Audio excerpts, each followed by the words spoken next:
ahead, please.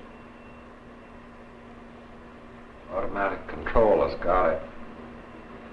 This time round, stakes are kind of high. Oh, it's going to be all right, Robert. And I'm sure we will never be sorry for it. But we'll know in 40 seconds. Back to your photograph. Cut. Go ahead, please.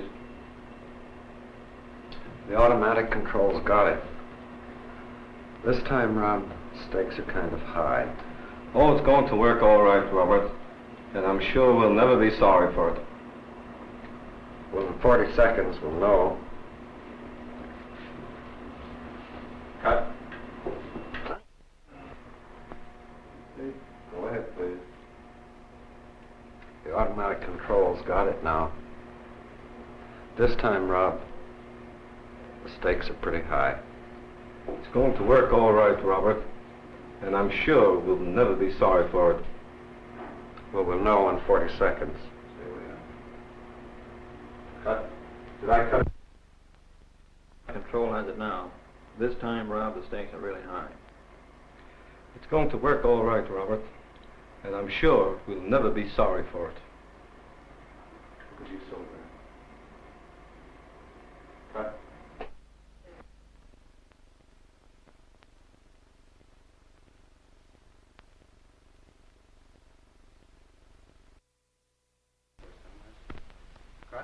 Hold it there.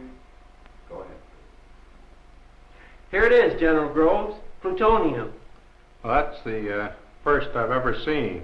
But after this, if you don't mind, I wish you'd hold something under it, because after all, there's about over $50 million. May 16th, 1945, the Alamogordo Desert in New Mexico. To this place, on this date, have come General Leslie Groves and J. Robert Oppenheimer, a military man and a scientist, to witness the birth of an awesome new creation. Atop a steel tower stands history's first atomic bomb, and under strictest secrecy, 1,000 observers have gathered at Los Alamos for the final fateful countdown.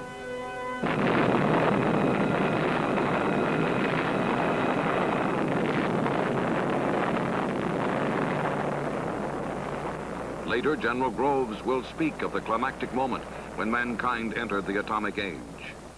We feel words inadequate to describe the effects of this bomb. It had to be witnessed to be realized, and it is the universal hope of all present that no American citizen will ever witness it on United States soil again. The light of many suns, the tremendous ball of fire, the shock and sound, and the formation of boiling clouds were all beyond human experience. 3 weeks later, on a Pacific isle, an American B-29 takes on a single atomic bomb. Its code name, Fat Man. The crew is well briefed about their target and their cargo. And on the morning of August 6th, history.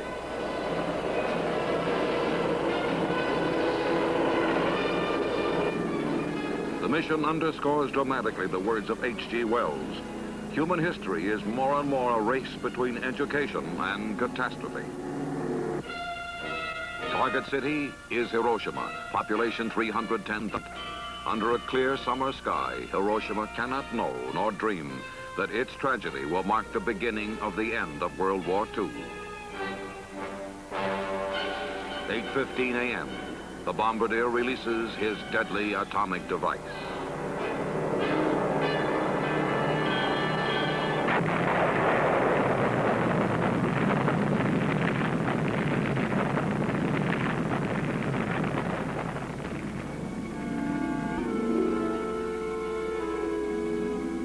In the twinkling of an eye, 70,000 people are killed, and the heart of the city is leveled to the ground.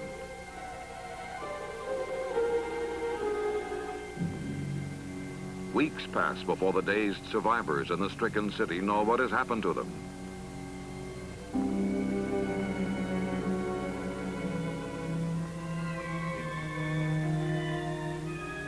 A solemn President Truman announces the atomic attack. A short time ago, an American airplane dropped one bomb on Hiroshima and destroyed its usefulness to the enemy. That bomb has more power than 20,000 tons of TNT. It is an atomic bomb. It is a harnessing of the basic power of the universe. The force from which the sun draws its power has been loosed against those who brought war to the Far East. A second bomb is dropped on Nagasaki, and on August 14th, Japan surrenders. After the war's end, Bernard Baruch comes before the United Nations with an American proposal for international atomic control. This is a treaty that is meant to be kept. This is to be a program for which the world has striven through all recorded history, and even before, for man in his soul is peaceful and life-loving. Senator Truman, but it's the greatest project in the history of the world. Truman calls off the investigation. General Groves summons to Washington Dr. J. Robert Oppenheimer and tells him he will head the largest scientific effort to date, the final development of the bomb. Groves has been warned that Oppenheimer's youthful associations with communist sympathizers may make him a security risk. Irrespective of information you have, Groves will write, Oppenheimer is absolutely essential to the project. Together, they decide to choose as their laboratory site an area near Oppenheimer's ranch in New Mexico. Isolated in the foothills of the Rockies, a town will grow here, known to its residents as Los Alamos. But to the world, it is simply Post Office Box 1663. March 1943. Convoys truck in supplies over primitive roads. Days later, scientists and their families suddenly find themselves deposited in this strange new town. Here, they're told, you will stay for the duration. No leaves, no vacations, and no one may know where you are or what you're doing. In an address to his staff, General Groves says, your jobs won't be easy. At enormous expense, we have assembled the greatest collection of crackpots ever seen. The crackpots number among them 12 Nobel Prize winners, men like Fermi, Lawrence, a melting pot of genius, a think factory, where, under Oppenheimer's leadership, they must find the answers to questions that have never before been asked.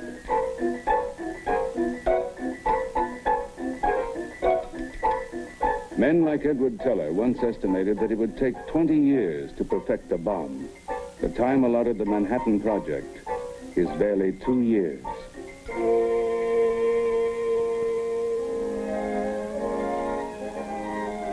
Late in the summer of 1944, the nucleus of the squadron picked to drop the first atom bomb gathers at Wendover Field, Utah. Their commanding officer, 29-year-old Colonel Paul Tibbets, is allowed to tell them only, we can shorten the war.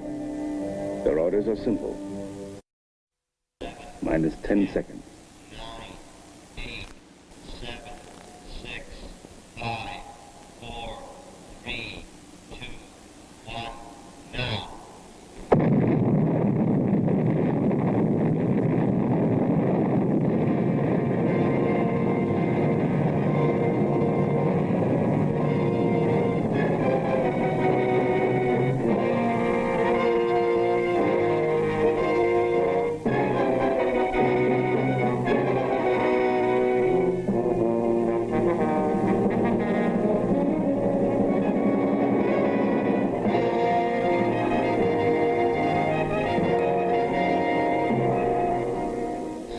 By the genius of man, a new age is born, in the roar of thunder and the fire of the sun.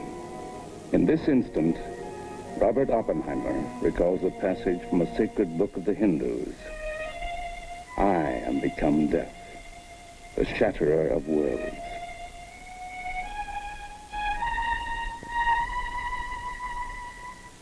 On the first day of the atomic age, a handful of men survey the fringes of the test site. For a brusque, demanding general and a gentle, determined scientist, This is a day of triumph.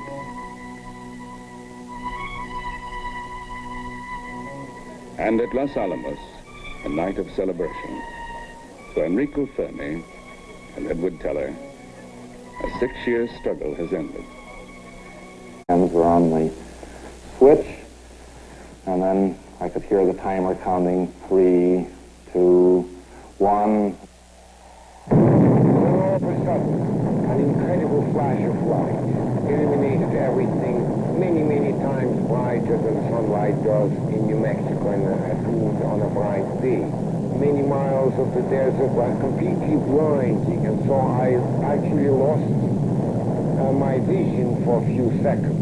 When it recovered, I turned back, and I saw a huge ball of fire, bright yellow, rising through the atmosphere, and the whole atmosphere in the direction of the bomb was filled with strange violet light. One of the technically beautiful things I've ever seen on an enormous scale was cloud with peach, pink, and purple. We knew the world would not be the same. Few people laughed. Few people cried. Most people were silent. I remembered the line from the Hindu scripture, the Bhagavad Gita. Vishnu is trying to persuade the prince that he should do his duty, and to impress him takes on his multi-armed form and says, "Now I am become death, the destroyer of worlds." I suppose we all thought that one way or another.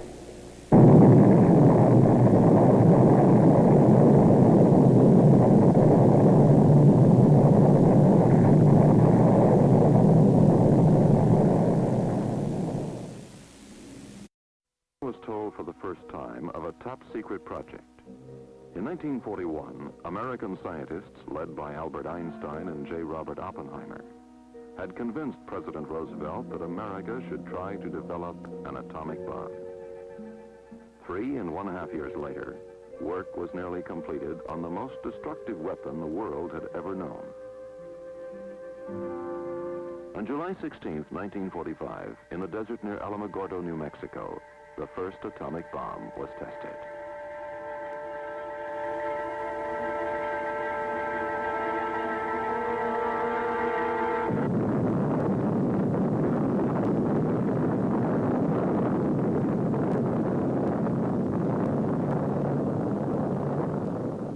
Exploding with a force of 20,000 tons of TNT, almost twice as much destructive power as anticipated, the bomb contaminated the atmosphere with unknown quantities of nuclear fallout. We had the bomb. Now, Energy.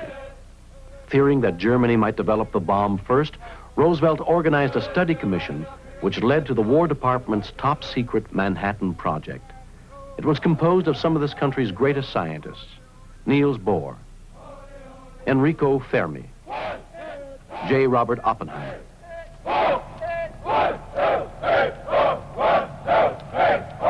I don't know, but I believe. I don't know, but I believe. I'll be home by Christmas Eve. I'll be home by Christmas Eve. I know. 1, 2, Don't know. 3, 4. I don't know, but I believe. I don't know, but I believe. I'll be home by Christmas Eve. I'll be home by Christmas.